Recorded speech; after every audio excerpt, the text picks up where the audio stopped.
Right now, I have to stop saying. And here we are for the next, let's see, I didn't know there was a 2.5 months. Been here since the I speaker did. said It just freaked me Sam out. was wondering who's behind him. The show must go on. No more hockey for the Stars this year to talk about, but we have a lot of things over the next 2.5 months before the 2025 Stars training camp will happen in mid-September. June, July. Well, no, I said 2.5 months. I mean 3.5 months. More. Oh, dear. Start the show. Get ready, boys.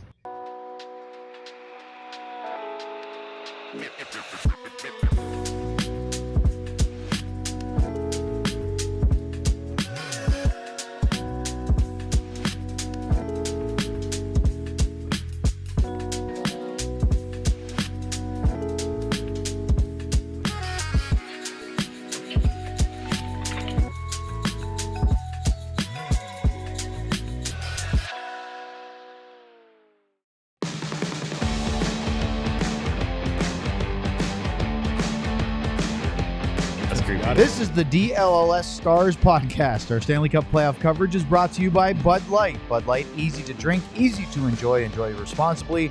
And by Happiest Hour, your home base and the best place to catch the Stanley Cup Final, just steps away from the AAC. The ultimate spot with 50-plus beers and 40-plus TVs for all the biggest moments every single game day. Happiest Hour, your favorite spot for the Stanley Cup Playoffs. Welcome inside the DLS Lounge Studio alongside Craig Ludwig and Sam Nestler and our producer, John Andersen. I'm Owen Newkirk.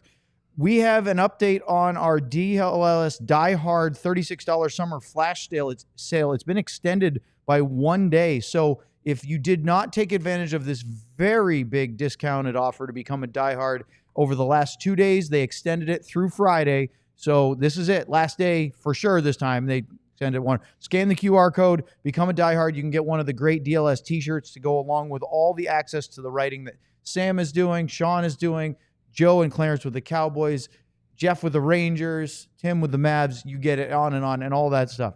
And you also get discounts on events, and the DLLS Cowboys Las Vegas road trip presented by True Fan Travel has just been announced. It'll be November 15th through the 18th.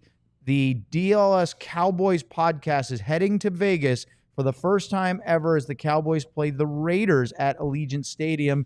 They have a full travel package getting going. So even if you're not coming from the Dallas area, all sorts of things. We have flights. We have a free day in Vegas, which, you know, Luds, that would be a dangerous thing. All-inclusive Dallas takeover tailgate, game day. I mean, it sounds like a lot of fun. So check it out, alldls.com, and click on events for full details. Sam, your face needs to be on that ad right there. The world traveler you are. That was the 15th to the 18th. Yeah, you but get there on the 19th. I'll be there. You'll be there on the 19th. And I'll be stuck there for a week. With Sam's luck, he'll miss it. They should have your caricature on there, like it's on our shirts.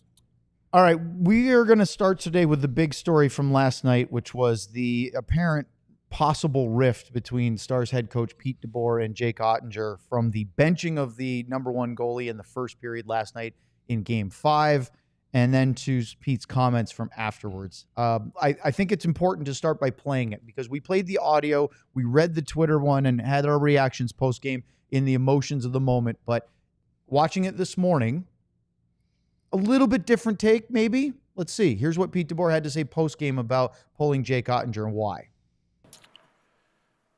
Well, anytime you pull a goalie, you know, there's the reasoning's always to try and spark your group. So that was the number one reason. We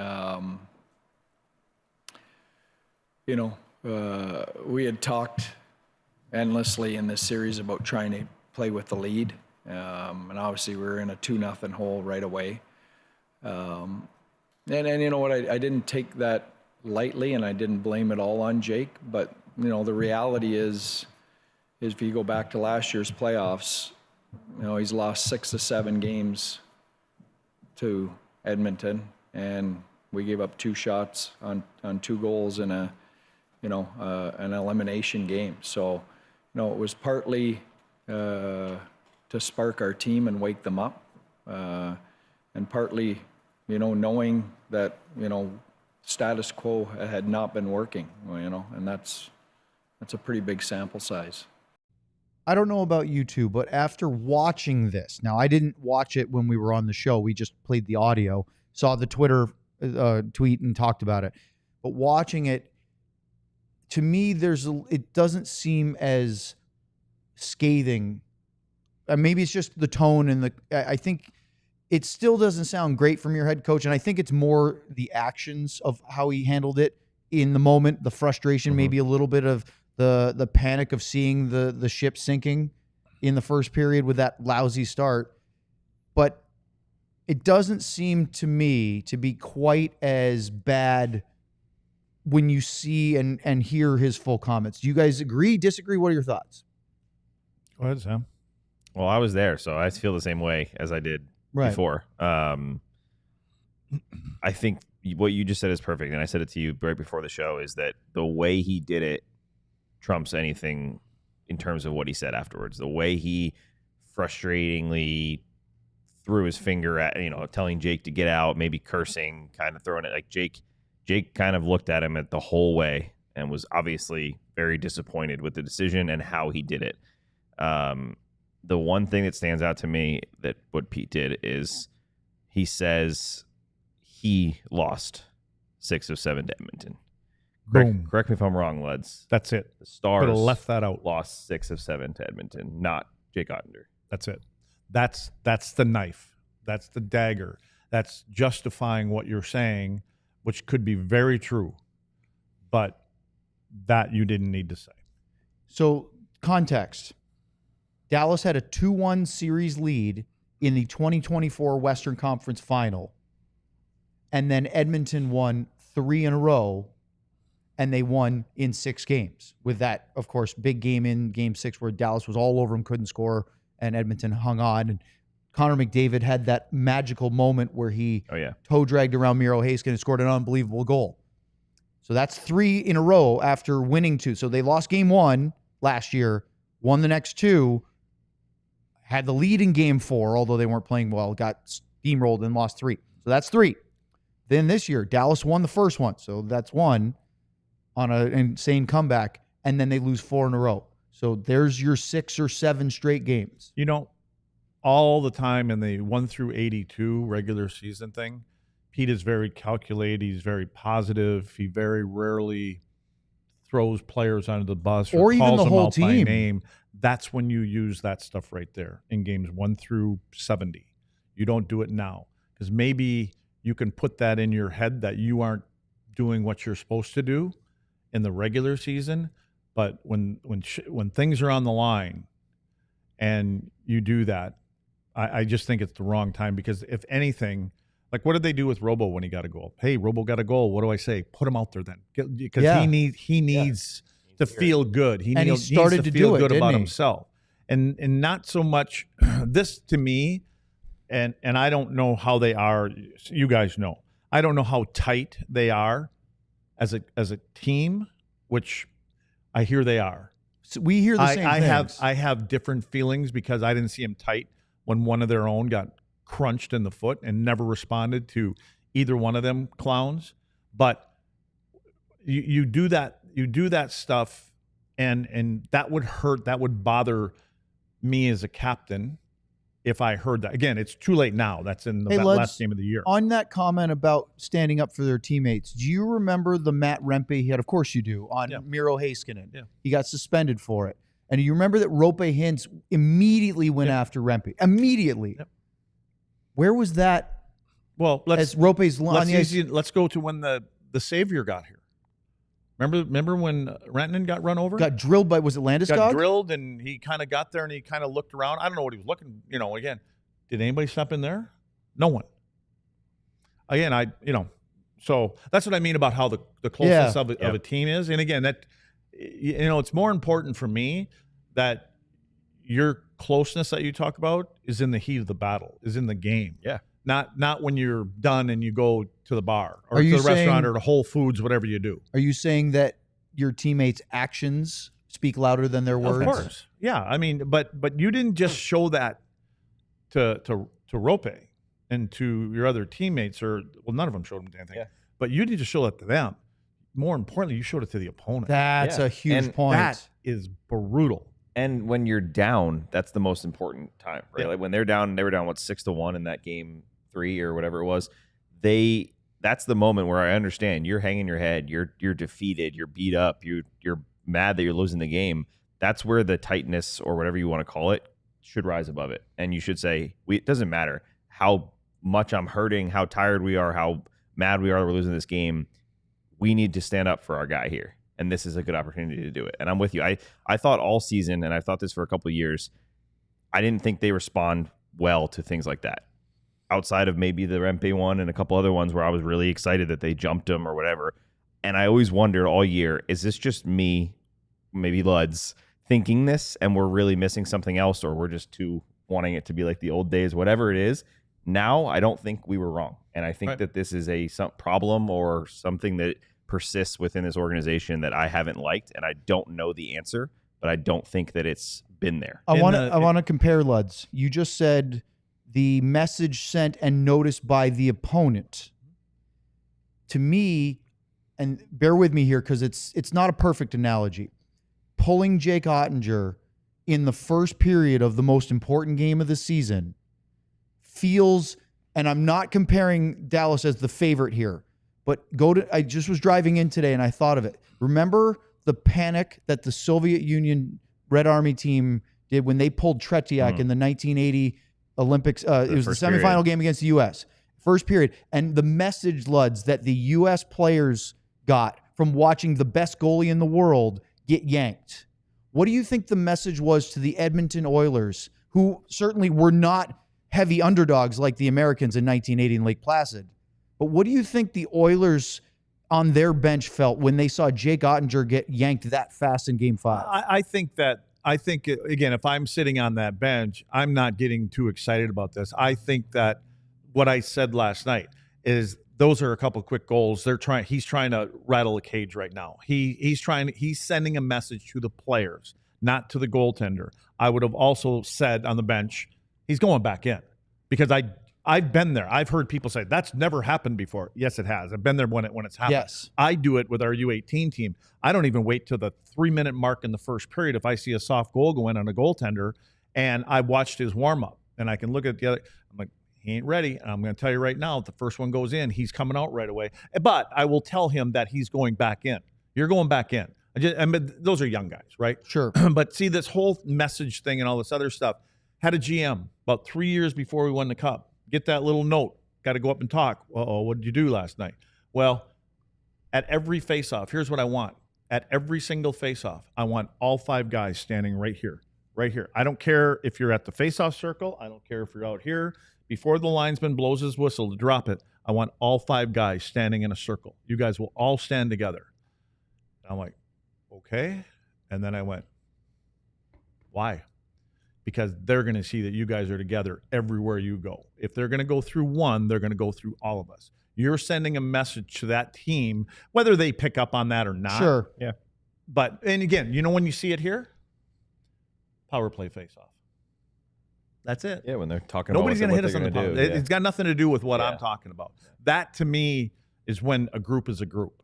And again, that was from looking from the outside. Yeah. Look at these guys. Yeah. You know what I mean? And he says, I don't even care what you guys talk about. Yeah. He goes, I don't even care if you say anything. I just want them to see you together all over the ice we go. Now, we played in a system where we were all over the ice together, you know, that kind of stuff. So I just think that it's as important it is to your teammates, it's just important to send the message to your opponent. Yeah, and I think what's funny, but to the response part about Rope or whatever that this team does, the one interesting one, and it's such a random thing, but if you watched, I forget who did Sebastian Aho hit and hurt on Florida? Whoever he hit and hurt, I can't remember, the submarine kind of hit.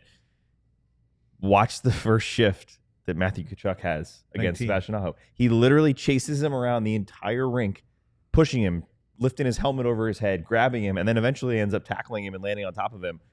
Even if that doesn't do much physically, it annoys the crap out of him, and it Go says... to the end of that. Go to the end of what happens with Tkachuk. Tkachuk is sitting in the penalty box, and the camera gets a shot at Tkachuk, and Aho's skating by, looking at him, kind of yapping, and he's going like, Yep. Yeah. I remember what you did. Yeah. I remember what you did. Hey, look that's at this. all he had to do. Look at the screen. Bob, one of our chats just now. Dumba ran Pavelski in Game 1 of the 2023 playoffs. The only one to respond was Max Domi, a player who had been with the team all of a month. Lack of any pushback is nothing new. And Max Domi plays that way to this day on the team that he plays on right now. I mean, it's not much, but if I'm sitting on the bench and I forget who player it was, and I'm sitting there seeing my alternate captain, Matthew Tkachuk, doing that, you're thinking, that guy has my back no matter what. Yep. That I just didn't see. Up next, more of this. I want to play what Jamie Benn had to say, and then comments from Stars owner Tom Gaglardi came out this morning about Pete DeBoer. Boy, we got a lot to talk about. Good thing we've got 3.5 months to do it here on the DLLS Stars Podcast. Well, this is apropos since we're talking about balls or lack of. Mando is a men's deodorant brand that's hyper-focused on keeping every aspect of a man's body smelling fresh and clean, every aspect. Mando overtly calls out more colorful parts of men's bodies, such as pits, belly buttons, butt cracks, your balls, giblets, butt your cracks, nacho, and grundles. ain't ya gooch. That's my one. Oh, wait. Oh, I didn't know we had a... Okay. Their sweet scents are geared towards men with options like bourbon leather, Cloverwoods, Mount Fuji. If you're going to add smell like bourbon, that's a win-win.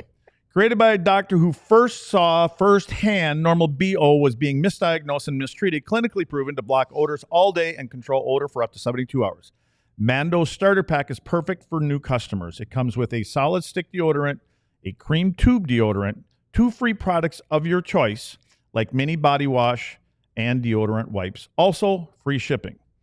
Then, as a special offer for our listeners, new customers get $5 off a beanbag starter pack with our exclusive code. I'm not sure. I just kind of threw that in there, but I'm guessing that's what that is. That equals to over 40% off your starter pack. Use code DLLS at shopmando.com. I am buying 22 sticks of Mando, and they will be in each stall when they come back for training camp. All right, lads, let's talk about Bud Light. What's up, Stars fans? Guess what? You're not enjoying the game. I know. But you can still enjoy the Stanley Cup Final, which starts this coming Wednesday. So what do you wear? Oh, that's easy. You just wear your lucky jersey, or maybe turn it inside out like Luds does. Then you don't know what to serve your friends? Of course, it's easy too. Pick up a pizza from your go-to place, grab some Bud Light to stock your fridge. See, it's that easy. Bud Light is always brewed with 4 simple ingredients for a clean, crisp taste. Bud Light, easy to drink, easy to enjoy. Enjoy responsibly, 21 and over. Anheuser-Busch Bud Light Beer, St. Louis, Missouri.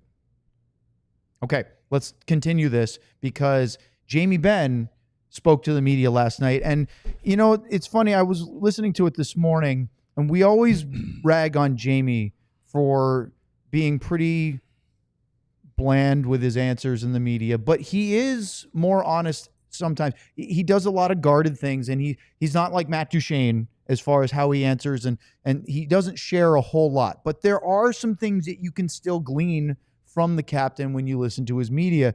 One of them is simply the emotion of how he feels. And I want you to watch this. He was asked about Jake Oettinger getting pulled, and we'll get into the other comments about Jamie's future in a minute. But this is still on the Oettinger and DeBoer and the pulling of your goalie thing. Here's Jamie Benn here. Early in that first period, the 2 quick goals, coach calls a timeout. What was the message there and the reaction when Jake gets pulled? Pretty much wake up, and we'll start playing. Kind of left Jakey out to dry there early on, and it's pretty much the message. What did you think of that decision to pull Jake? A little bit about the start, but it's not my call.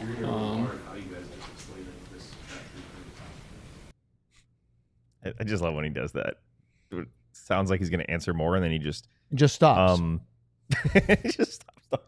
Well, and so, hey, that's not my call, but we let Jakey out to dry, right? That's the comment of we're in it. I mean, Luds, there's no question. I mean, no people asking about where Jamie is at his career, and we'll talk about that in a minute. But as far as his loyalty to his teammates, that's never been questioned. No, I don't. The Jamie Benn of 5 years ago, 3 years ago, whatever you want to call it, that's all I care about.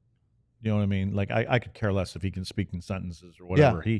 He generally lets his, and again, he's soft spoken, and the way that Jamie has played the majority of his career, he's soft spoken, but he carries a big stick. Yep. He turns into a different guy on the ice. His personality on the ice is much louder than what he does in front of the camera. And again, I think that has kind of been a way that the guy that carries the flag around here since I've been around. I mean, you start with Darian Hatcher, right? Jamie Benn. Then you go to Brendan Morrow, Jamie Benn. You know what I mean? Like that's kind of it. To me, it's supposed to state the identity of your team.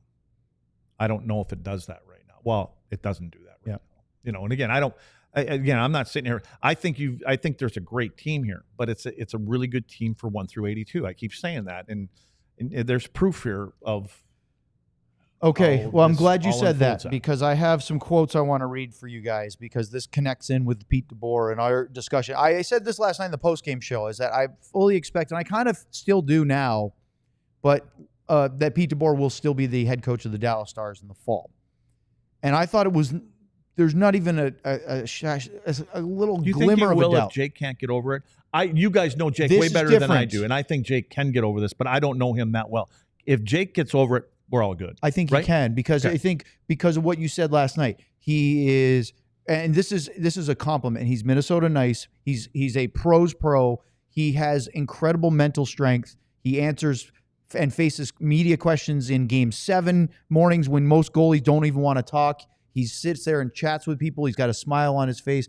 He's not afraid to do that. So I think he can go over. Go ahead, Sam. All I was going to say is I agree with all you just said, but put aside all of his mental strength. When everything was on the line, you were in the heat of the battle, season was on the line, your coach didn't show faith in you. And didn't trust you.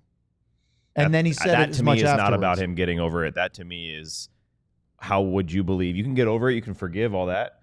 How can you in your head think that this guy's going to trust me? Same as Nils Lundqvist. Okay, so let me read to you from Tom Gaglardi. This was from Tim Kalishaw in the Dallas Morning News, published about a half an hour ago. He said that he could still manage a laugh Friday morning when he was talked about Canadian media calling him on the phone. This is Gaglardi. They wanted to know if Pete was out. They said the rumor up there was that he was out.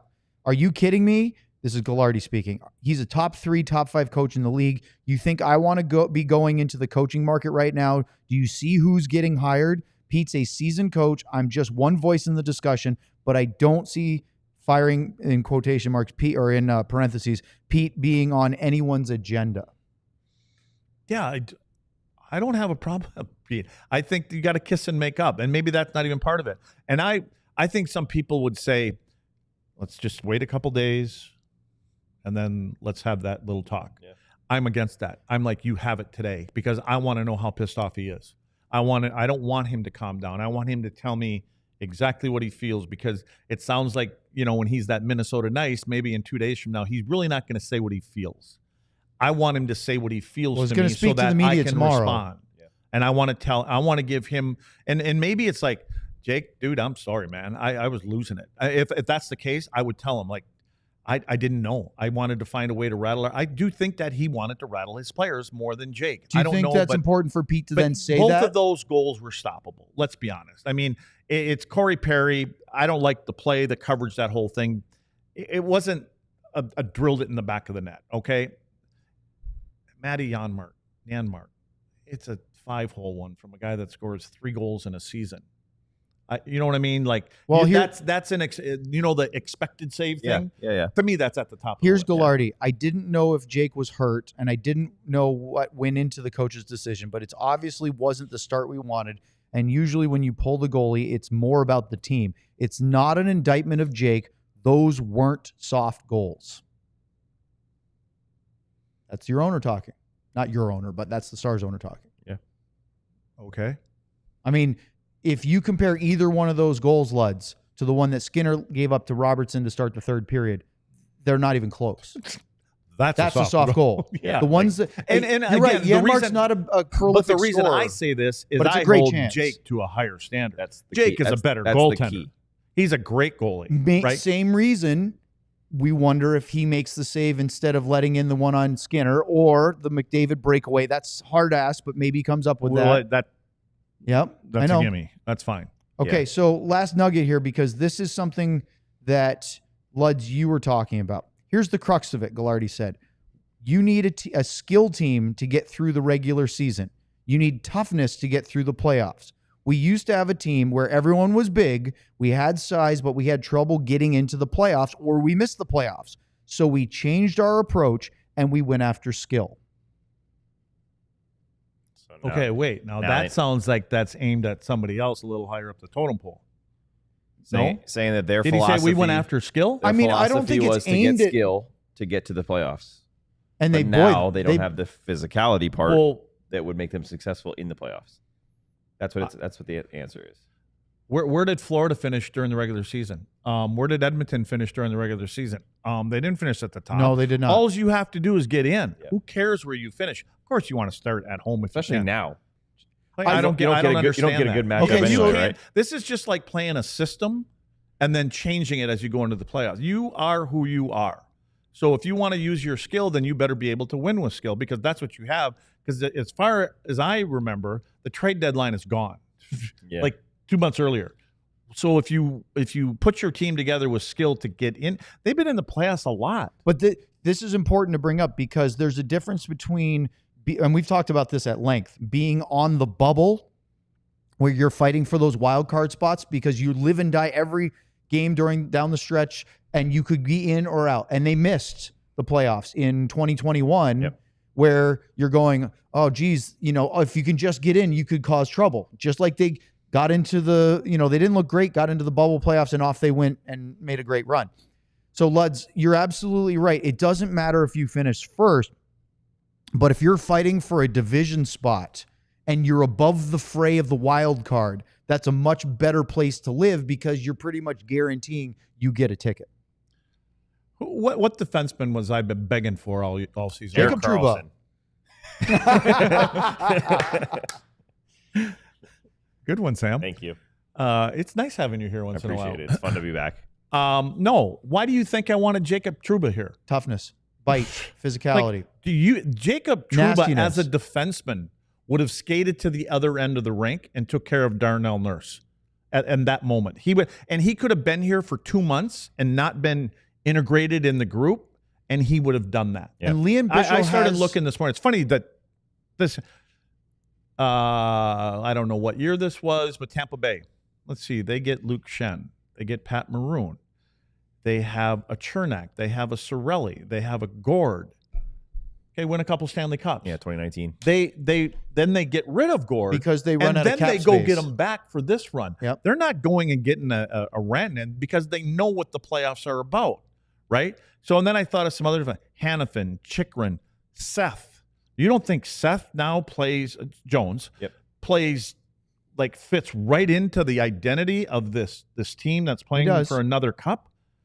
I mean, you go out, you get big, strong guys that play hard in front of their net, and you make it difficult. I mean, they added Sam Bennett. I mean, Kachuk. Definition. Go down the Mikola. Yeah. I mean, look at what they put together. Do you think that team was put together to finish first in their division? Not at all. Well, we're going to keep this going. We're going to talk about Jamie Benn's future and everything.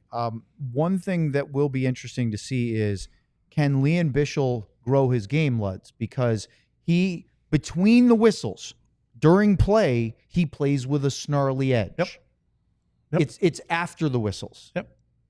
Can he add that to his game? Is that not part of his character? We haven't seen it. It has to be. Oh, it's for sure. It's got to be. He's just scratching the surface. If you're a coach, and again, he's a rookie and he's really young. 21. Thank you. How can you make sure that that's part of his game? Because if you have Bischel's nastiness during play in the league, he's going to have to be. So they just if tell you him want to that, be right? on team, this is who you're going to be. You're not trying to turn him into a goon. That's not what you're doing.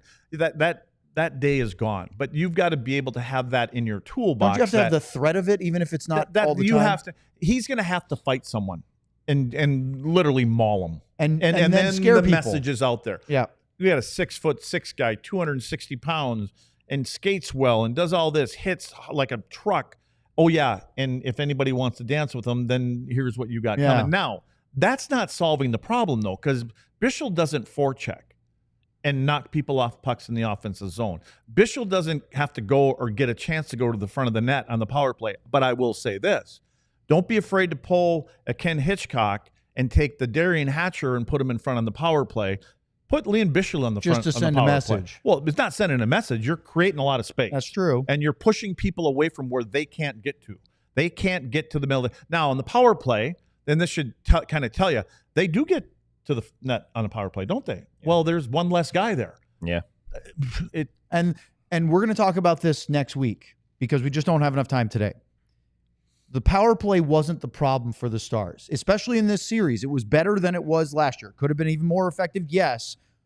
The penalty kill became the problem after it being part of the solution all year and through the first 2 rounds. And we're going to talk about that next week when we have some time for it. But up next, let's talk about Jamie Benn's future because he was asked about it and didn't seem like he had much time for that. Next year on the DLLS Stars Podcast. All right, let's talk about Monarch Money. Finances can be messy and confusing. Monarch Money acts like your personal CFO, giving you full visibility and control so you can stop earning and start growing.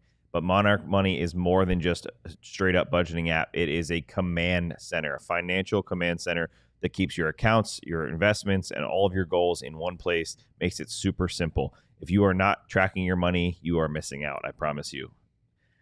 Start managing your finances to build the life you actually want. Without a clear financial picture, dreams can feel out of reach. Monarch Money makes simple even for busy lives. Monarch Money was named Wall Street Journal's best budgeting app of 2025. The best, #1.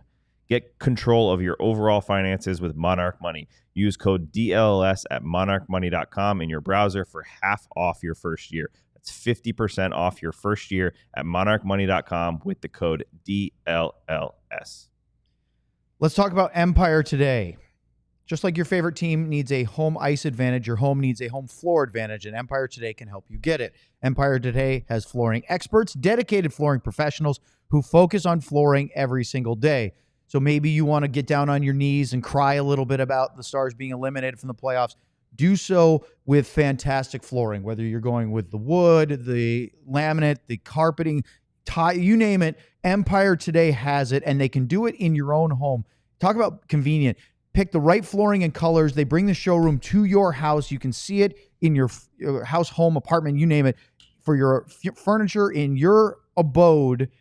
Precise measurements, all your questions answered. You can even, with the clear upfront and all-inclusive pricing, schedule your home installation the next day. So schedule it, your free in-home estimate today because some things are just better at home. DLS listeners can receive a $350 discount when using the promo code DLLS. Yes, you heard right. A $350 discount with code DLLS. Restrictions apply. Visit EmpireToday/DLLS for full details. Okay. Jamie Benn. We heard him talk about the pulling of Oettinger, and this story's not going anywhere, but we can talk more about that later because it's going to continue. So here is Jamie Benn. To talk about finance. I talk about balls and pits. We go to our strengths. Would you like to talk about finance? We go to our strengths. I am financially secure. You are more of a troublemaker and a balls What guy. does that got to do with like me having to talk about I'm just kidding. body parts? I'm the opposite of financially secure. I thought it would be financially savvy. Yes. All right. That's also wrong for me. No, John had something. Speaking of the pits, Jamie Benn. That is a great on his segue. future. Well Thanks done. for bringing it. When you skated off the ice, any thoughts about your future? No. None? Jim Nill said before this season, as long as he's the GM, he wants you to be a Dallas Star. Is that pretty much how you felt throughout? Yeah. Jamie, do you feel good about your chances of remaining a Dallas Star for the foreseeable future? Yep. If you're here next year, what needs to change for you guys to get that next step? Just look in the mirror. We all can be a little better here. Obviously, he's feeling the emotions of it. That's part of why I wanted to play that. How can you tell?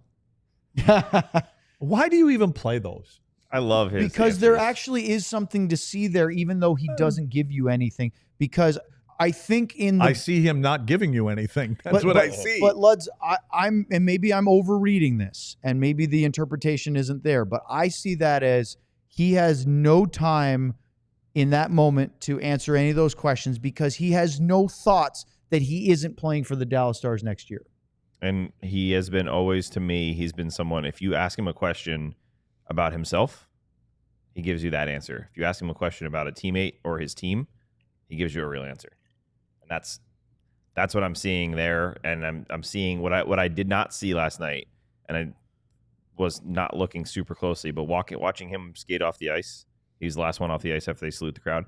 I didn't see any moment of him going, looking around like this is the last time. Soaking up. That you Bergeron right? did that 4 years in a row at playoff losses. He sat there and he hugged really every single guy. He really thought it might be the end, right? Yeah, well, he also had like 3 broken legs and a collapsed lung after all those playoff But runs. I mean, that could be small, but that to me looks like someone who is 100% confident that he's going to sign a contract any day now and be a Dallas Star. I know he doesn't like talking about himself. As Sam just said, he's absolutely right. He doesn't. You get great stuff from Jamie if you ask about a teammate or something else.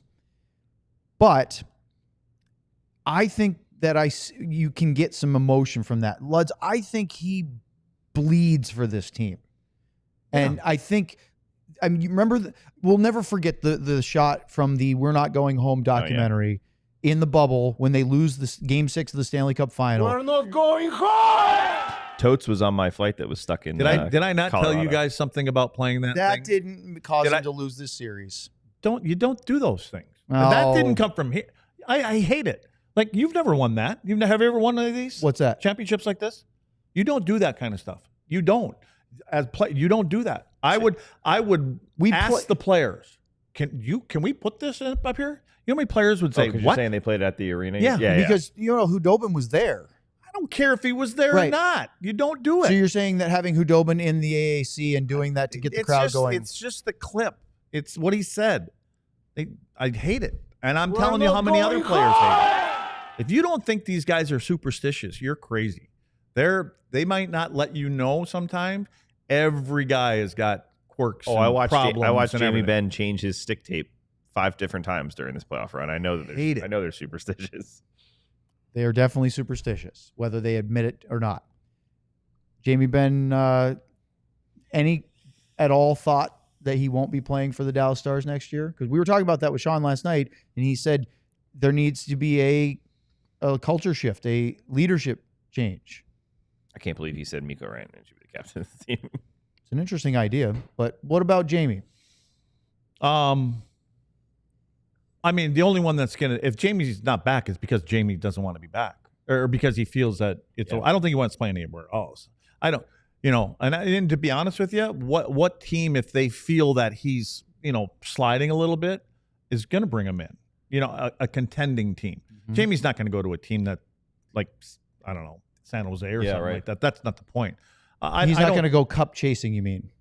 Well, like Corey Perry? Or anybody. Yeah, but you know what? I don't even know so much about cup chasing, but with Perry, because they're bringing him in because they feel he brings an element that they don't have. And that's what Edmonton's doing. Yeah. Should the Stars go get Corey Perry? And he's proving it. Yes. They've already had him. I know. Should they lost. They went to the final, though.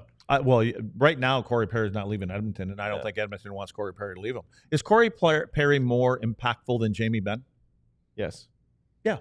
100%. Exactly. But here's my question for you, lads, and I don't think... And maybe that could be with playing with, playing with 97 and 29 and guys like that. Maybe that's what it is. I don't know. But do you think Jamie would do that if he played with 24 and he played with 53? Wyatt, he might, but I think he's got relegated to where he is, and they're leaning on. Again, I would like to see similar. Again, I get that the Rantanen line took off with those 3 guys for sure, but I like it when there's meat on each one of those lines. Very similar to what Edmonton has done. Edmonton's saying, I got a banger on every one of these lines. Now they can complement the other 2 guys that they play with, which is always part of it. And so when Hyman went out, to me, he was just the natural guy to go there, just because he plays more like Hyman. He plays like an older Hyman. He goes to the way he scored the power play goal. Yeah. He goes there. He stays there. He stays in the fight. he brings people in and they want to punch him in the head and everything else. Especially I just the think, way Hyman played in the playoffs. Yeah, he's a little bit older. Hyman is what he is. It just made sense for them to put him up there, and he can skate pretty well. He still moves well, and he does not like being asked about his age. And it's going to be interesting this series if anybody watches it, how it all unfolds with him in there and him and the Kachucks. Well, it's going to be a big deal that they don't have Hyman now. They have to lean more on Perry or Evander Kane to be physical. About sure, all the extracurricular. Oh yeah, stuff. He's going to. Well, they're going to see stuff that they didn't see from the Stars in front of the net. You know what I mean? Like he's going to be himself. I'm curious, Luds. I don't think Jamie Benn's going anywhere. That's my opinion. But do you think, you just said the word impactful, do you think Jamie Benn is as impactful as Corey Perry if he's on a different team not wearing a C on his chest? I don't know if the C drags Jamie down. That's the real question. I don't think it does. I think if anything, he wants to live up to it as much as anybody wants to talk about it. It just may be the fact of not being able, because again, there was a time when you can finish checks if you don't arrive at the very same time. You could follow through, and I'm wondering if that hit on Stone, where that whole thing that happened, if that that was more than a hit. That was my point is that did that change him a little bit to not take that penalty? I don't want to be that guy that takes a poor penalty anymore. Here's the problem, though. He's still taking a million penalties, but they're not that way. I'd rather him go take a penalty, cross-check you in the face than... Yeah, you'd almost rather him have said, well, okay, we lost that game and he didn't help us by taking those penalties, but you know what? He sent a message that we won't tolerate you going after our best players. And he didn't do that. Now, it's not just on him. It's on the whole roster for not responding on the Oilers at all. And Luds, there was barely any... There were more after-curricular stuff in the Colorado series and the Winnipeg series than there was in the Oilers. This is the conference final, and we saw very little pushing and shoving. But it was one significant play. It was on your number one center. On your number one center, and there was away no from response. the puck. Yeah, and I said this enough. My thing was when they saw no pushback, they saw nothing. Because and then the like Bouchard I said, when slash. Bouchard went after him right in front of the bench again, and there's nothing again. I'm telling you, guys upstairs from Edmonton are going, we got this team. We can do whatever we want. Exactly. We got this team. I want to say this real quick because on that play, I was getting screamed at after I posted something about just the Stars not responding to that Bouchard slash. I wasn't saying that play should have been a penalty or worse. The Nurse one should have been a suspension or anything worse. The main focus for me wasn't that Edmonton was cheap and dirty or any of that stuff. It was that Dallas wasn't doing any of it. Yep. And I got the response of like, oh, your guys injured Hyman. I was like, you mean Mason Marchment when he completely missed the hit and happened to hit his arm? Like, none of the plays that Dallas did that actually injured their players were a response or something showing them a message. It was a clean hit by Petrovic and a missed hit by Marchment that ended up hurting their guys. So that's the response I wanted to see. And the other thing is that it's not, for me, it's not just the chop on Hintz. Two of them, I'll call it, not chops, you know what I'm talking about, little taps.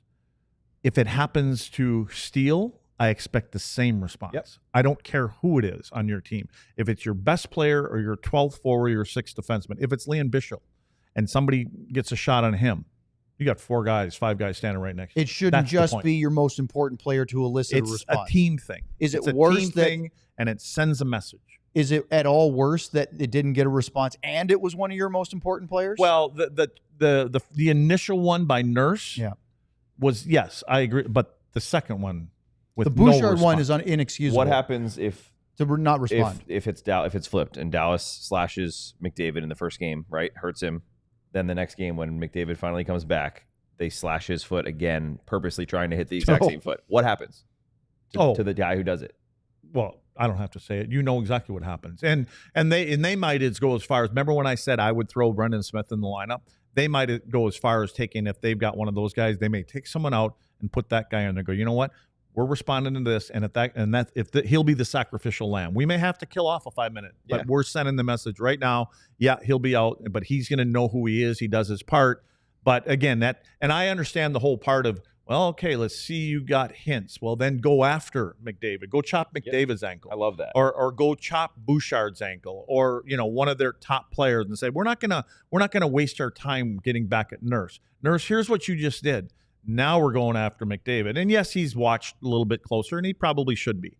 But the point is this is how we're going to, at least there'd be some kind of a response. And Jamie Benn did that, right? Was that Jenks that told us that story about Ben? Oh yeah, doing it against St. Louis? When he went to the bench, he just looked at the bench and he said, "I'm not going after him. I'm going after you." And that's another way of doing it. Isn't that surprising that we know he's done it before? Yeah. So guys, we have a super chat about this. Christopher with a Lundqvist and a year after the Cup. I knew the series was over when no one put Nurse on a stretcher after that BS chop. The 99 team would have done something, and that's the difference. Yeah.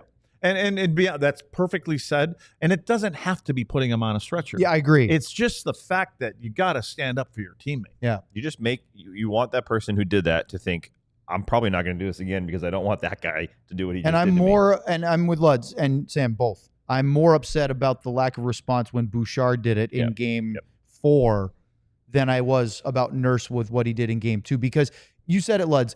That chop, that's a play that they go back and forth, a forward at the crease and the defender whacking each other all the time. I don't know if that was an intentional trying to injure or just trying to let him know you come to the crease, you're going to pay the price. Mm-hmm.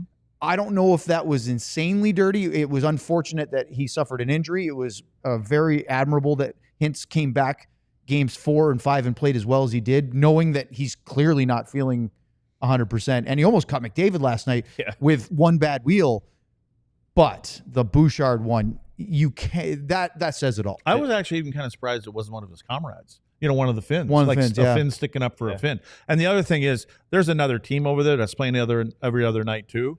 And at the time there was 2, but they're watching that too, and they're knowing that if that team makes it through and we get through, look at this. I think Florida's fully aware of this stuff. Took 2 minutes. They didn't even go up and talk I'd love to to see what. Like this team, I truly believe it. I said it on the pregame show yesterday. I think this team ran out of gas.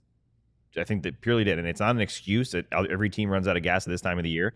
But Dallas looked like a team that was out of gas. They had optional skates every single day. They had But they guys were doing that off. during the regular They season, were, but I'm too. just saying, you looked at the yesterday. I think they had more gas in this series than last year. I think last year they ran out of gas. Agreed. I think they ran out of confidence when they couldn't score and get the lead. But I'm wondering if this team is at full health first round. I remember I mentioned if it was 1 versus 8, it's Edmonton, Dallas first round. It would have been 3 versus the series 6 in general. But I'd also love to Well, see they wouldn't if have had Miro. I'd love to see if they responded to that type of play earlier in the playoffs. I don't think they would have. I don't know if they would. Let's keep talking about this. We have some more stuff to get to today and a lot more to get to that we're just going to keep piling into next week here on the DLS Stars podcast. Well, the flash sale continues today for an extra 1-day extension. So if you did not become a DLS diehard over the last 2 days of our flash summer sale, now one more day. Talk about people that have signed up in the last 2 days. David, Cindy, Steve, Danny, Pierre, Sebastian, Andrew, Dan, Brandon, Christopher, and a different Brandon, Chase, Patricia, another Daniel, John, Matthew, Tanner, Jonathan, Christopher, William, Kendra, Derek, Scott, a different William, Todd, Les, Danny, Jacob, Deborah, Max, Nicholas, Tyler, Corey, Frederick, Todd, all Hold new. on, I missed one. Can you Now do it Can you again. read those again? Okay. Sound like Will Hunting rattling off his brother's names. Oh, it was either from Goodwill Hunting or Mark Wahlberg and Ted, remember? Tammy Lynn. That's right, all the different names, right? But, seriously, all these people have signed up, taking advantage of the $36 Die Hard Summer Flash Sale. You get a free T-shirt of your choice with you sign up for your first year of your annual subscription. By the way, one of the discounts of being a DLS diehard is on events, and there is a brand new DLLS Vegas trip that it was just announced today. You can go to the first ever trip by the Cowboys to the brand new Allegiant Stadium to play the Las Vegas Raiders. True Fan Travel is bringing the ultimate Dallas diehard experience to Sin City with self-travel packages. Package trips are also available if you're not coming from the Dallas area. So if you're not flying with everybody, you can meet them there. Join hundreds of passionate fans. They're staying at the luxurious Mandalay Bay Hotel and Casino, convenient walking distance to Allegiant Stadium, and of course, access to the Strip. There will be all sorts of fun. They have quite an itinerary, Saturday, Sunday, Monday, tailgating, all that fun. Sign up to be a diehard. Use the QR code and go with the Cowboys show to Vegas. Now we have to just sick Luds because he's the most influential when it comes to the squeaky wheel to get a DLLS Stars trip. Oh, no float this year. Oh, you had to bring I that just up. realized that. I'll be floating down the Wisconsin Yeah, River. we'll be floating together. I'll be floating down, and I want to get off the tube either. All right. Wait, what do I got to do? What do you I want me think to you do? need to be the squeaky wheel because we need a DLS Stars trip. Let's go Diehards to in- Minnesota. Let's go to Minnesota. Where would you? Okay, Luds, if you could pick one city on the NHL circuit and say this is where we should go as a trip during the season, where would it be and why? Is it Vegas? Is it California? Is it Montreal? Oh, yes. When? Les Habitants. Winter. I Whenever don't they think go. so. They only go once. Doesn't matter. You're not going to be outside anyways. You would go Montreal over all else. Oh yeah, January? it's such a great city. But Boston wouldn't be Montreal bad in either. January. Boston would Huh? be fun. Boston in January sucks. Boston would be awesome. I mean, Boston would be a good city, but I Montreal. mean, we could go to Edmonton. You might get stuck in Denver for a couple nights, but I'd no. I'm not. Montreal would be Maybe fun. somewhere with Go a to direct LA flight. and stay at the Omni Hotel on Skid Row and see if anyone dies. Where's this in Boston? LA. Downtown LA. Oh, no, not my cup of tea there. Don't look into the water tank on the roof of that hotel. I'll be honest. This is off topic, but since we're just rambling, This whole show We're is not. off. We have points. I just want to say I was really excited to potentially go to Florida.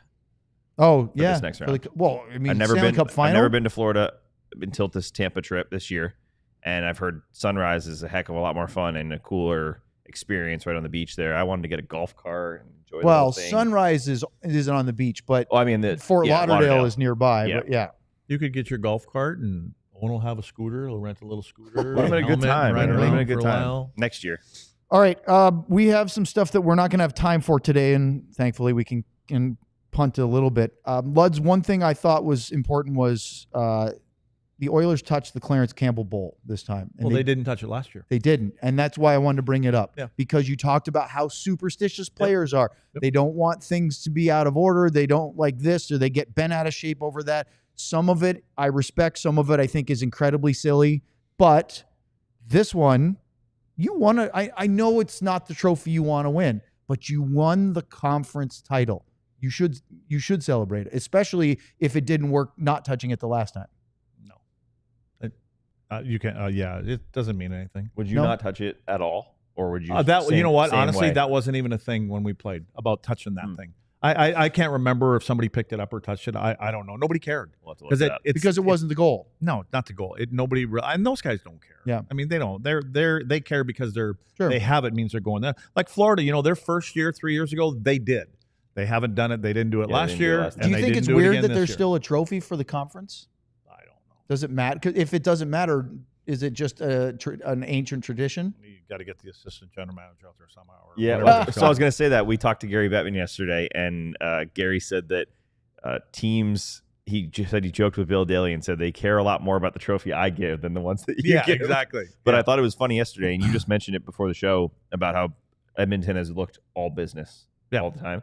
When McDavid got that trophy, I stayed and I didn't go downstairs right away. I wanted to see. He was pulling it away from Daly. He was like, "Give me this thing. And Let's when get he off first the got ice up there, and go he get the touched cup." it. He made it clear. Yeah. We're touching it. And he was like, "I want this. Let's get this done." Yeah. He wasn't waiting for a picture. He wanted to get on. And I'm get wondering the what next they're round. going to do if they make it back next year after they don't win this year. What do they do? He doesn't go over and skate. He doesn't go. Maybe go over and kick Just it. leave the ice. Just drop kick the thing into the corner. Something that I want to ask you guys both, because we could wait till Monday, but then things might change. So let's talk about it before we find anything out. Should the Dallas Stars send Alexander Petrovic and or Lian Bichsel down to the AHL to rejoin the Texas Stars, who just played Game 1 of the Western Conference Final in Abbotsford last night? They lost in overtime. Because my first thought is they're the only ones eligible, so they can be done. Is it a good idea or is it bad? What are the pros or cons of doing that? Because I'll tell you one thing. If you added Bichsel and Petrovic to an already good Texas Stars team, they could be the favorite to win the Calder Cup this year. I think I probably may with Petro, not Bichsel though. Agreed. I just Why? think I think he's had a good year. He's kind of come through the process and all that kind of stuff. But I would also ask him. I would. I don't think he would want I would to. have a conversation with him. But I think Lian has kind of done enough to separate himself from that now. You're not this. You're this now, and now we keep moving forward. It's funny when you mention those two guys. Where do you think they are? Well, I'll just tell you where they are. It's not going to play this game. They're 188 and 192 in the plus minus. Lian is even, and Petro, I believe, is minus. In the playoffs. In the league, in the playoffs. Yeah, right. That's it. There's there's nobody above them that has a Stars jersey on. There's no one. So they're the highest plus minus of anybody on the Stars. Yeah. And then in the top, that says a lot more about the rest of the roster than them, top right? 30 in 5-on-5 scoring, there's two guys. Who are they? For the Stars? Yep. Mikael Granlund? No. Hints? No. Come on. Oh, it's got to be the guys that scored that weren't on the power play. No. Steele, or was it Rantanen? Oh, Rantanen. Yeah, like and Oettinger. How did you? No, you know who do you think second guy is? Well, if he's he's actually third. Okay. Who do you think the next guy is for Dallas? Yeah, it's obvious. Yeah, Rantanen had plenty of numbers. It's not Harley. No, Sam Steele. Oh yeah. Yep. Okay, because again, those are the two Stars players in the top 30. 5-on-5 scoring. They five goals in 5 games in this round. Didn't do enough at strength 5-on-5, and when it mattered most, the penalty kill didn't do what it had done all year. And we'll talk about that on Monday because that's a big segment. I think that might even be our lead is what happened to the penalty kill in the conference final. How many goals did the Stars score in this series? Hold on. No. We just said it. We have to get to a couple of things. Write that note down, though. Yeah. You want to ask the question. We have a couple of super chats we have to get to. Let's hit them. Bing bang. Asen Castillo with a Madonna 99 Cup year. I can't see Pete as the coach any longer. He can be a top 5 coach. Doesn't mean he will win. If Monty was still with the team, do you think we'd have a cup already? It's a different style team, Luds. Completely different style. I'm telling you, I think you have to look higher. I think it has something to do with the makeup of the team. I think, like I said, I just talked about some players that a couple teams went out and get. I'm just wondering, can you roll this same team back, the same makeup, same identity, the same philosophy, and you think you're going to get through to the finals again? Well, what I thought was funny, Luds, is don't you have to add something to it? And this summer they made a point to add toughness. Yeah, Dumba, who was Smith, Lyubushkin were supposed to be your physical. Dumba wasn't physical at all year, and he was sat all playoffs. Well, if he was physical, it was up at the peanut. Yep, exactly. Lyubushkin didn't play the last 4 games. Brendan Smith didn't play half the season. Well, went out I don't think Brendan Smith was brought in to be a key contributor, just sort of an extra but part. It's just interesting that their goal was to get tougher, and all the players they got to get tougher didn't play when they needed to be tougher. Let's go to the next super chat. Bing bang. Asen with another one. This one, a Haskin at 99. Leah tweeted that Pete wasn't in the handshake line. Is that true? Correct. We're going to talk about this. We were going to do it today, but now we're going to push it to Monday because I want to have a deeper conversation and play the Paul Maurice comments. Yes. If you haven't seen it, it's really interesting. Confirming, yes. Stars coaches were off the ice. Oilers coaches were in the line. Okay, last thing. Our friend Daryl Razor was just announced today as the 2025 Foster Hewitt Award for outstanding contributions as a broadcaster by the Hockey Hall of Fame. You should have 5 or 6 of them. Well, no, it's not it's a one-time thing. So he's going in the Hockey Hall of Fame. Oh, good. As a broadcaster, right next to your shin guards. It's only one guy gets it a year. I didn't think broadcaster. that melon could get any bigger. How is he going to get in his clothes, and how is he going to wear a hat at all? That bobblehead needs to be way bigger.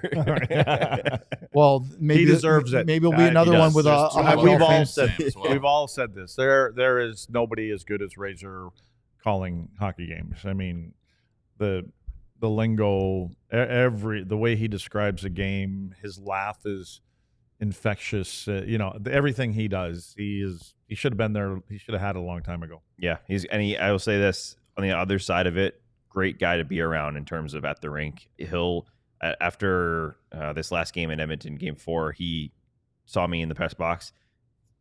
15, 20 minutes conversation, breaking down plays, talking about the game, going deep. He's always, for at least me, he's always there to go the extra mile to talk about the game, and I think that goes a long I love it when he's breaking down goalies and all this other stuff because he just sucked as a goalie. Like Numbers are brutal, Razor. Congrats, but Razor. I tell you this. But also we're happy. I was never as pissed off. Like, for me, that can't score anyways. So when Eddie was here, right, Eddie would always get a day off. So who would be the second goalie that comes in? Razor. Yeah. I can't even score on the announcer in practices. It's good for the confidence. We'll be back on Monday. June 2nd is our next show, 2 p.m. That's our regular time, 2 Central. Big thank you to our presenting sponsors for today's show, Bud Light and Happiest Hour. Don't forget, we will be here. If you have thoughts, get to the Discord, tweet us. Craig Ludwig, Sam Nestler, John Andersen, Thanks Owen for a fun Newkirk. year. Where's my Razor bobblehead now? There's three of them up We there. love you guys. We'll see you Monday. Have a good weekend. I believe that they are going to crush them. Razor! We all silly like the mayor.